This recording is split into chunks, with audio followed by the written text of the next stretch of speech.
Here we go. Now I'm starting to read Back in Singapore. Okay, I'm not on my lovely sabbatical yet anymore. Chapter 8. For a few mornings as we left for school, my mum asked me if I had done my duos. My mum is absolutely obsessed. Look at this. Obsessed with having a routine that we stick to every morning. A bit like one of her science experiments. I think you guys, when I've talked to your parents at parent meetings, some of you don't have a routine in the morning where you just stick to it and you just do it. Your parents shouldn't have to tell you every morning to do something. Okay? If you really care about them, you'll give them a break and just get up and do what you need to do to get ready for school. You have to get there anyway, so why don't you just do it? Okay. My parents do their duos whenever they think of something they want to talk to Allah about. I sometimes wonder if other people see a Muslim's lips moving and think they are secretly casting a spell or just talking to themselves when actually they're just doing one of their duos. There are duos for everything. I hope I'm saying that word right. Mr. Bean, I hope you're in the room and you can tell me. Eating, sleeping, waking up, these are like prayers. Protection, knowledge, leaving the house, coming back into the house, basically anything you can think of. I used to forget them sometimes, but now I was making sure I did them as soon as I woke up, especially the prayer for protection, because Daniel was getting meaner every day. And I felt like I needed all the help I could get. He had started to follow Charlie and me around the playground at break times. Sometimes he wouldn't say anything, but he would do lots of staring and making grunting noises, as if he was having some really mean thoughts. And once he charged us like a rhino. Ugh, that's not nice. Then started laughing like mad because it made Charlie jump. Oh. Do you see though? Whoops, hello. It's a good story when there's a bad person in it. Minus Daniel, school was getting to be quite all right, especially since Charlie and me were becoming super best friends. We laughed at all the same things. We even wished for all the same things, like getting an Xbox and more screen time to go with it. That was starting to make up for how much I missed my friends back at my old school. I was still a bit worried that they might be forgetting me, but Dad said we could all get together in the holidays. Mrs. Hutchinson was really nice. Every time she saw me in the mornings or when she walked past my desk, she ticked in on me and gave me a wink. That's a nice teacher. Sometimes I just give you a thumbs up. Not all the lessons were fun, obviously, but whenever we did something creative, she got really enthusiastic and her curls were happy bouncing. It made me wonder if maybe she could imagine things the way I did, or if she was just like all the other adults. One afternoon, when we were doing an art lesson about anyone guess? Yep, Picasso. Mrs. Hutchinson was so excited about how he made everything abstract that her curls started dancing with joy. Her curly hair was moving with excitement. Hey! She asked us to paint self-portraits just like his. Have you seen Picasso's self-portraits? Yeah, they're not just a picture of him. Charlie and I were having loads of fun giving ourselves colourful triangle noses, weird-shaped eyes, when Daniel walked past our desk and sent the dirty water pot tumbling onto my painting. Oops, clumsy me. There he was again, with the upside down talking. It definitely wasn't an oops moment.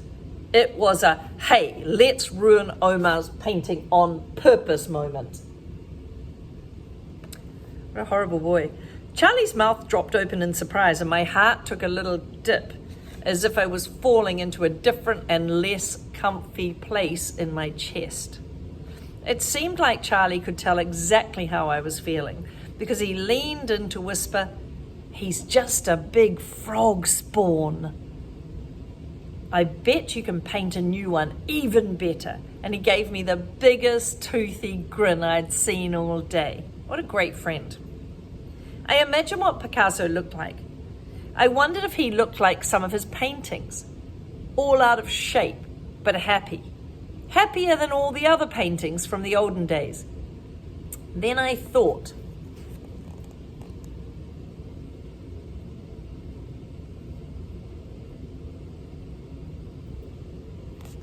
hey, what if some kid had ruined Picasso's painting at school one day? Which is why it came out all different and weird, and that's what made him famous. So I took my paintbrush, I grabbed it like it was alive, like it was the first time I'd ever held a paintbrush, and I painted. When Mrs. Hutchinson saw my work, her curls almost rose to the ceiling. Omar, she said, you did this. Yes, miss. Wow. It's brilliant. Daniel's face went red, like beetroots my dad would never eat. He passed me a note and it said, watch out. Daniel's quite jealous, right?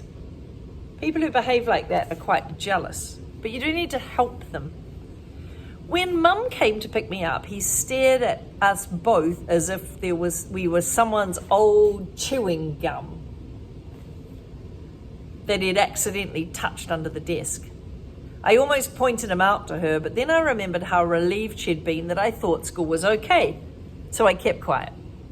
Sometimes, though, I think my mum magically knows when somebody in her family needs cheering up, because that evening she announced she was making biryani, my all-time favourite Pakistani food. You like biryani? Me too. It's hard to make, and Mum says scientists with full-time jobs don't have the time to make it every week, like I'd asked her to do. Mum always opens the French doors. The French doors are in your house, big double doors that open up. The French doors to the patio or the veranda when she was cooking, no matter how cold it was outside, because she can't stand the house to smell of food. Homes are meant to smell of nothing, she said.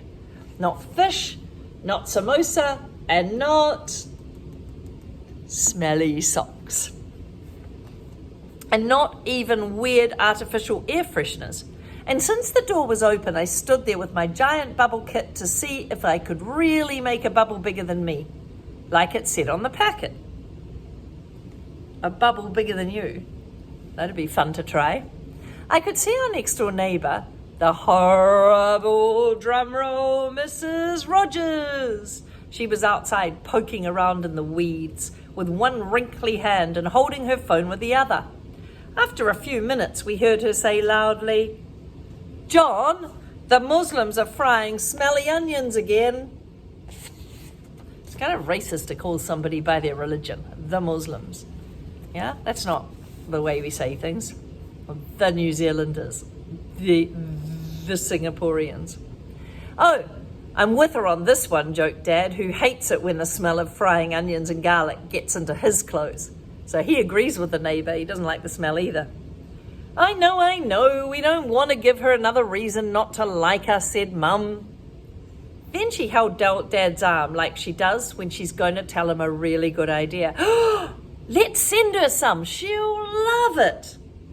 I know it gets really stinky when the biryani is cooking, but seriously, it's so yummy. It's worth it.